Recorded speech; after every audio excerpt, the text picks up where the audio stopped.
Good morning all of you. మీరు చూస్తున్నారు Raj Kumar learning YouTube channel. ఈ వర్గీకరణ గురించి ఒక 2-3 రోజుల నుంచి వస్తున్నాం. మనీరా అయిపోయింది. నెక్స్ట్ ప్రొటెస్టా గురించి చూస్తున్నాం. ఈ ప్రొటెస్టా జీవులన్నీ కూడా ఏకగణ జీవులు మరియు నిజకేంద్రక జీవులు. ప్రొటెస్టా రాజ్యంలో ఏకగణ జీవులన్నింటిని మరియు నిజకేంద్రక జీవులన్నింటిని ఈ ప్రొటెస్టా రాజ్యంలో చేర్చారు. ఈ ప్రొటెస్టా రాజ్యంలో ఉన్నటువంటి జీవులన్నీ కూడా జలంలో నీటిలోనే నివసించే జీవులు. ప్రొటెస్టాలోని జీవులని కూడా నీటిలోనే జీవించే జీవులు. ఈ ప్రొటెస్టాలో 5 రకాలుగా విభజించడం జరిగింది. ప్రొటెస్టాలో క్రైమోఫైట్స్, డైనోప్లాజిలేటస్, యూగ్లెనాయిడ్స్, జిగురు భోజులు, ప్రోటోజోన్లుగా విభజించడం జరిగింది. ఫస్ట్ మనం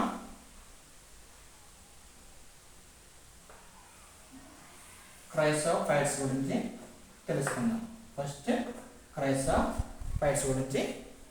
ఈ క్రైసోఫైట్స్ ఎక్కువగా డైటమ్ జీవులు, డెస్మిట్ జీవులు జీవిస్తాయి. డైటమ్స్ అని కూడా తెలుసు. సముద్రంలో తేలియాడే పచ్చిక బయళ్ళని కూడా డైటమ్స్. డెస్మిట్స్ అనేవి బంగారు రంగులో వర్ణం కలిగినటువంటి జీవులు అన్నమాట. బంగారు ఛాయలో ఉన్నటువంటి జీవులు డెస్మిట్స్. సముద్రంపై తేలియాడు పచ్చిక బయళ్ళేమో డయాటమ్స్. ఇవన్నింటిలో కూడా మనం సూక్ష్మదర్శిని ద్వారా మాత్రమే చూడగలం. ఈ క్రైసోఫైట్స్ అనేవి సూక్ష్మదర్శిని ద్వారా చూడగలే జీవులు. ఈ డయాటమ్స్లో 2 పొరలు కలిగి ఉంటుంది. సన్నని జీవుల పై పొరను ఎపిథీకా అని పిలుస్తారు, కింద పొరని హైపోథీకా అని పిలుస్తారు. పై పొర ఎపిథీకా, కింద పొర హైపోథీకా. ఇవి సిలికా అనే పదార్థంతో నిర్మించబడి ఉంటాయి. ఈ సిలికాన్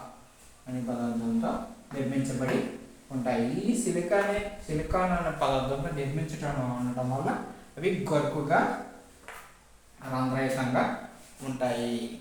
ఎందుకంటే సిలికాన్తో నిర్మితమై ఉంటాయి కాబట్టి గరుకుగా రంధ్రయుతంగా ఉంటాయి. అందుచేత ఈ డయాటమ్స్ను పాలిష్ చేయడానికి, ఏమైనా పాలిష్ చేయాలంటే వీటిని ఉపయోగిస్తారు. నెక్స్ట్ నూనెల్ని వడపోయడానికి కూడా ఉపయోగిస్తారు. మరియు ఏదైనా మిగతా ద్రవాలను కూడా వడపోయడానికి ఉపయోగపడతాయి. ఈ నిక్షేపాలన్నీ కూడా కనకవశం అయిన నిక్షేపాలు పడైన తర్వాత అనేక నిక్షేపాలు కనిపిస్తున్నాయి అన్నమాట. డయాటమ్స్లో నిర్మితమైనటువంటి క్రైమోఫైట్స్లో కనకవచాలు అనేక నిక్షేపాలు కలిగి ఉంటాయి. ఇవి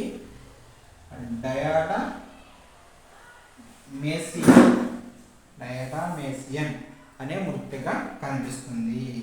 దీనినే కైసిల్గర్ అని పిలుస్తారు. కైసిల్గర్ అని పిలవడం జరుగుతుంది. ఈ క్రైమోఫైట్స్ లైంగిక అలైంగిక ప్రత్యుత్పత్తిలో కూడా ఇవి జరుగుతాయి. నెక్స్ట్ దీనిలో ఆక్సోస్పోర్లు అనేవి లైంగిక ప్రత్యుత్పత్తిలో ఏర్పడే సిద్ధ బీజాలు. లైంగిక ప్రత్యుత్పత్తిలో ఏర్పడే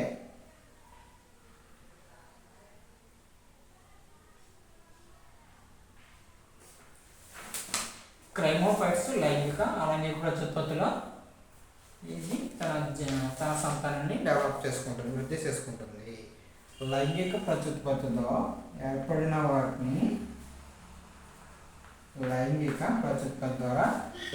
వాటిని ఆక్సోస్పోర్లుగా పిలుస్తారు. ఇవి మన కొత్త మొక్కల్ని ఏర్పాటు చేయడానికి ఉపయోగపడతాయి. కొత్త మొక్కలు అవి ఏర్పాటు చేయడానికి ఇవి ఉపయోగించుకుంటాయి.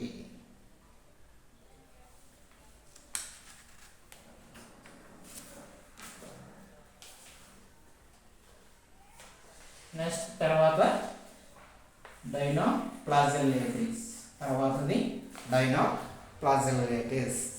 ఇవి ఎక్కువగా ఎక్కడ జరుగుతాయంటే ఉప్పు నీటిలో నివసించేవి. ఇవి కిరణజన్య సంయోగక్రియను జరుపుకుంటాయి. ఇవి పసుపు, ఆకుపచ్చ, గోధుమ, నీలి లేదా ఎరుపు రంగుల్లో కలిగి ఉంటాయి. ఇవి ఎటువంటి రంగులు కలిగి ఉంటాయి? డైనో ఫ్లాజెల్లేటస్ అనేవి కింద ఉప్పు నీటిలో నిలుస్తూ ఉంటాయి. కింద సమీపంగా కలిపి ఉంటుంది. పసుపు, ఆకుపచ్చ, గోధుమ, నీరు లేదా ఆకుపచ్చ రంగులో ఇవి కలిగి ఉంటాయి. ఇది కణకవచం యొక్క సెల్యులోజ్తో తయారైనవి. నెక్స్ట్ కసాబాలు. వీటిలో 2 కసాబాలు కలిగి ఉంటాయి. మొదటి కసాబం నిలువుగా ఉంటుంది, రెండో కసాబం అడ్డంగా కలిగి ఉంటుంది. ఇది యొక్క చలనం ఎలా ఉంటుందంటే బంగారం వంటి చలనం కలిగి ఉంటుంది.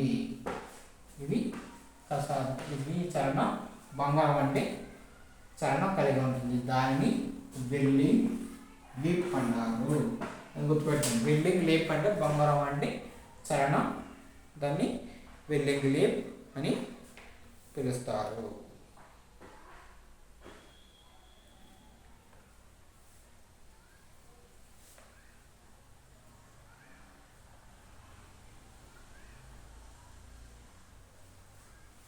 నెక్స్ట్ దీంట్లో ఉంది మీసోకారియన్.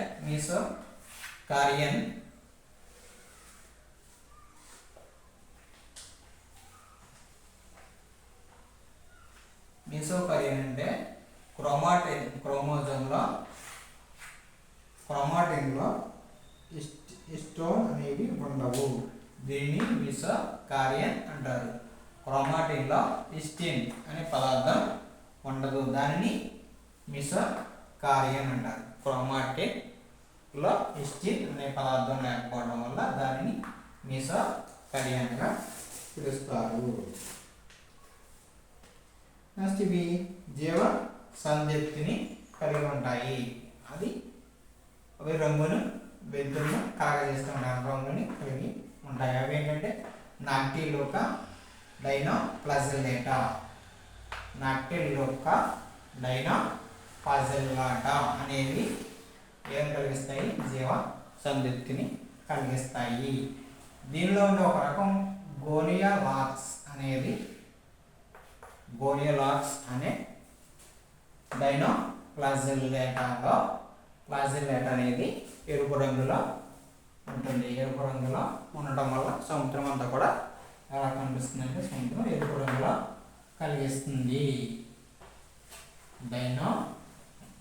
గోనియోలాక్స్ అనే డైనో ఫ్లాజెల్లేట్స్లో ఎరుపు పదార్థం కలిగి ఉంటాయి. అందువల్ల సముద్రం అంతా కూడా ఎరుపు రంగులో ఉంటుంది. ఇక్కడ ఏ సముద్రంలో ఎక్కువగా ఉంటుందంటే మధ్యధరా సముద్రంలో ఎక్కువగా కలిగి ఉంటాయి. అవి వాటి మధ్యలో ఎరుపు రంగులలో కనిపిస్తూ ఉంటాయి. మధ్యధరా సముద్రంలో ఎరుపు రంగులలో కనిపిస్తూ ఉంటాయి.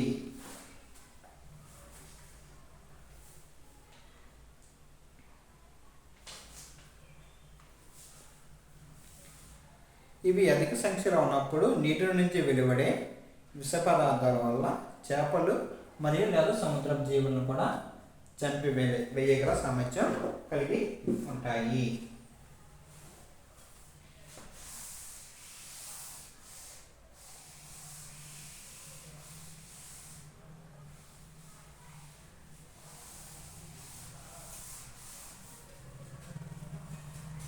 నెక్స్ట్ తర్వాత యూగ్లినైడ్స్.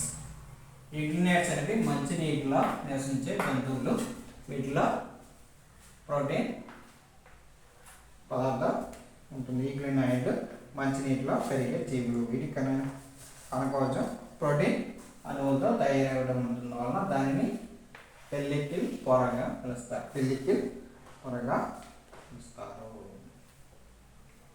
నెక్స్ట్ ఈ పెల్లికల్ పొర ఉండడం వల్ల నీటి శరీరం సామ్యతను పాటిస్తుంది. పెల్లికల్ పొర ఉండడం వల్ల వీటి శరీరం సామ్యతను పాటిస్తుంది. నెక్స్ట్ కసాపాలు ఉంటాయి. కసాపాలలో పొడవు కసాపం ఒకటి పొట్టి కసాపంగా ఉంటుంది. ఒకటి పొడవు కసాపం, ఒకటి పొట్టి కసాపం కలిగి ఉంటుంది. పూర్వంలో ఉన్నటువంటి కసాపంలో అంతర్వర్ణం అనేది ఉంటుంది. అంతర్వర్ణంలో ఉంటుంది. అదేంటంటే సైటోస్టోమ్. దానిని సైటోస్టోమ్ అంటారు. సైటోస్టోమ్ అంటే నోరు యొక్క భాగం. సైటోఫారింక్స్, సైటోస్టోమ్స్ మరియు సైటోఫారింక్స్ అనే రిజర్వాయర్లు ఉంటాయి. సైటోపారిక్స్ అనే రిజర్వాయర్లు ఉంటాయి. సైటోస్టోమ్ అనేది నోరు యొక్క భాగం. దీని త్వచము, ఈ యొక్క త్వచలు కాంతి గ్రాహక త్వచాలు ఉంటాయి. ఈ త్వచంలో కాంతి సూక్ష్మగ్రాహిక కణాలు ఉంటాయి. కాంతిని గ్రహించే పదార్థాలు దాన్ని స్టిగ్మా అంటారు, లేదా కంటి చుక్క అని పిలుస్తారు. కాంతి సూక్ష్మగ్రాహక ప్రదేశం వాటిని స్టిగ్మా లేకపోతే కంటి చుక్కగా పిలుస్తారు. ఇవి ఎక్కువగా సూర్యకాంతి లేని సమక్షంలో, సూర్యకాంతి లభించిన సమక్షంలో పరపోషిత జీవనాన్ని అనుసరిస్తాయి.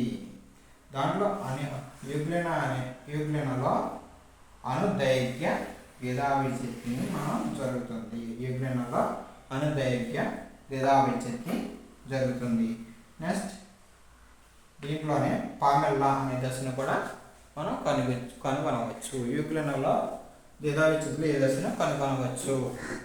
ప్లామెల్లా అనే దశను కనుగొనవచ్చు.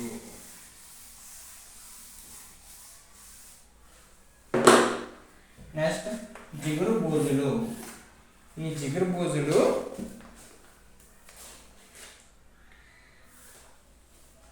పూతికాహార జీవులు. జిగురు బూజులు అనేవి ఎక్కువగా పూతికాహార జీవులు బహుకేంద్రకయుతంగా ఉంటాయి. ప్లాస్మా త్వచంతో కప్పబడి ఉంటాయి. సేంద్రీయ పదార్థాన్ని ఆహారంగా తీసుకుంటాయి. ప్లాస్మోడియం అనే త్వచంతో ఎక్కువగా నిర్మితమై ఉంటాయి.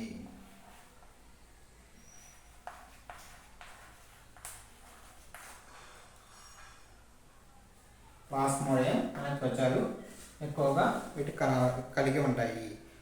ఇవి ఒక్కొక్కసారి విచ్ఛిన్నమయ్యి కొత్త కణాల కింద కొత్త బూజు కింద తయారవుతాయి. ఇవి విచ్ఛిన్నంలో సిద్ధ బీజాలు కూడా ఏర్పడతాయి. సిద్ధ బీజాలు నుంచి కొత్త కణాలు తయారవుతాయి, కొత్త మొక్కలు ఏర్పడతాయి. సిద్ధ బీజాల ద్వారా కొత్త కణాలు ఏర్పడతాయి. ఏ విధంగా వ్యాప్తి చెందాయంటే గాలి ద్వారా వ్యాప్తి చెందుతాయి. నెక్స్ట్ చివరిది ప్రోటోజోన్లు.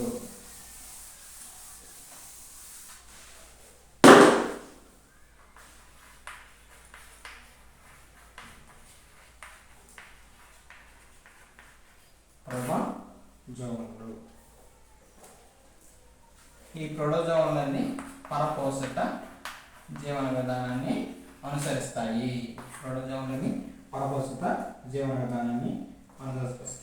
ఫస్ట్ దాంట్లో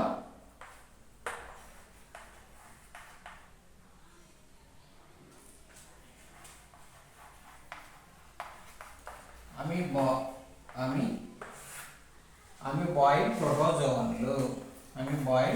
ప్రోటోజోన్లు. ఇవి మంచినీరు ప్లస్ ఉప్పు నీరులో కూడా జీవిస్తూ ఉంటాయి. మంచినీరు లేదా సముద్రపు నీటిలో కూడా నివసిస్తూ ఉంటాయి. వీటి మిథ్యాపాదాలను ఏమంటారు? అమీబాయిడ్ యొక్క మిథ్యాపాదాలను సూడోపోడియంలు అని పిలుస్తారు.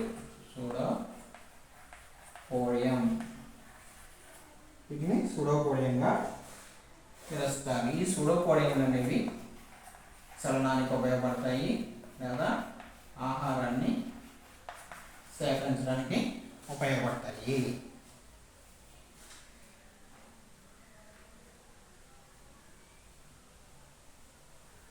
నెక్స్ట్ రెండవది ఫ్లాజెల్లెట్.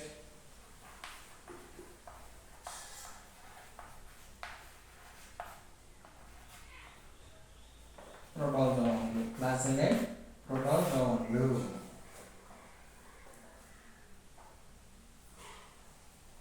స్వేచ్ఛగా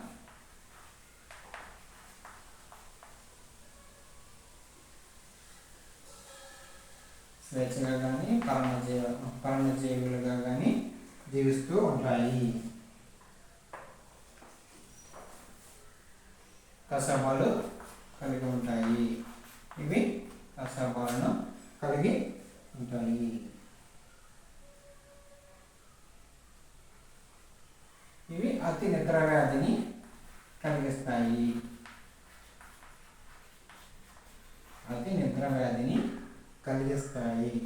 దానికి ఉదాహరణ ట్రిపనోసోము.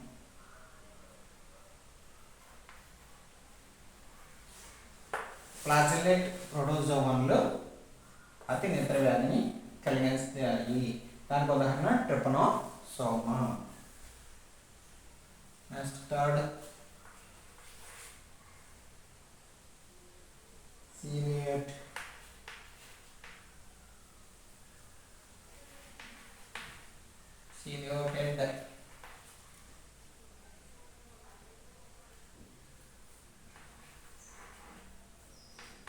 ciliate ప్రోటోజోన్లు. ఇవి వేల సంఖ్యలో ఉంటాయి. సైనికుల ద్వారా చలనాన్ని కలిగిస్తాయి. వేల సంఖ్యలో ఉంటాయి. ఏంటది? సిలియేటెడ్ ప్రోటోజోన్లు వేల సంఖ్యలో ఉంటాయి. సైనికుల ద్వారా చలనాన్ని చూపిస్తూ ఉంటాయి.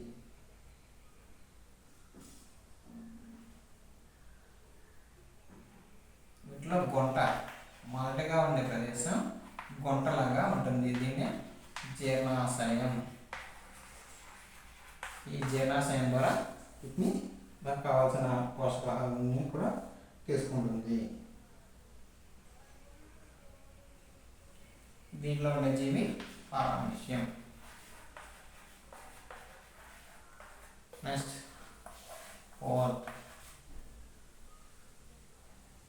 స్పోరోజోన్లు.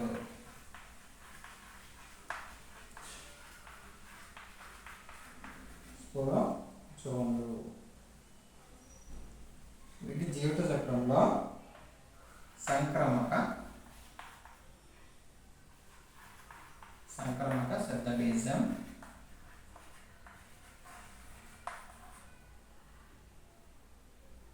శబ్దబీజం, లాంటి వివిధ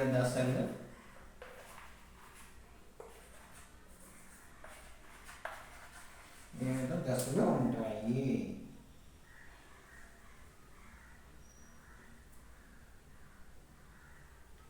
దీంట్లో ముఖ్యమైనది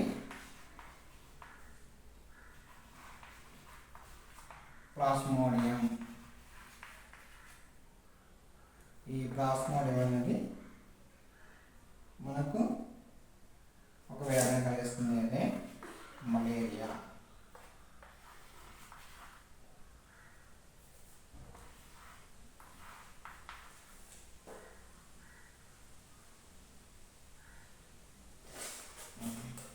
నెక్స్ట్ ప్రోటోజోన్లు ప్రపసిద్ధాలు. అమీబాయిడ్ ప్రోటోజోన్లు మంచినీటిలో ఉంటాయి. మిచ్చే పదాల ద్వారా వాటిని చలనాన్ని కలిగి ఉంటాయి. అది మిచ్చే పదాలను సూడోపోడియం అంటారు. సూడోపోడియం చలనానికి ఉపయోగపడుతుంది. ఆహారాన్ని సంపాదించడానికి ఉపయోగపడుతుంది. రెండో దాంట్లో నెక్స్ట్ ఇవి స్వేచ్ఛగా ఉండవచ్చు, పర్ణజీవులుగా ఉంటాయి. ఇవి కశాపాలు కలిగి ఉంటాయి. ఈ ఫ్లాజెల్లెట్ ప్రోటోజోన్లో ఏ వ్యాధిని కలిగిస్తాయంటే అతి నిద్ర వ్యాధిని కలిగిస్తాయి. దానికి ఉదాహరణ trypanosoma. Next third one ciliated ప్రోటోజోన్లు. ఇవి వేల సంఖ్యలో ఉంటాయి. సైనికులు కలిగి ఉంటాయి. ఫస్ట్ శరీర భాగంలో ఒక చిన్న గుంటలా ఉంటుంది. ఆ గుంటనే జీర్ణాశయం ఉంటుంది. ఇది దీనికి ఉదాహరణ పారామిషియం. Next fourth one స్పోరోజోన్లు.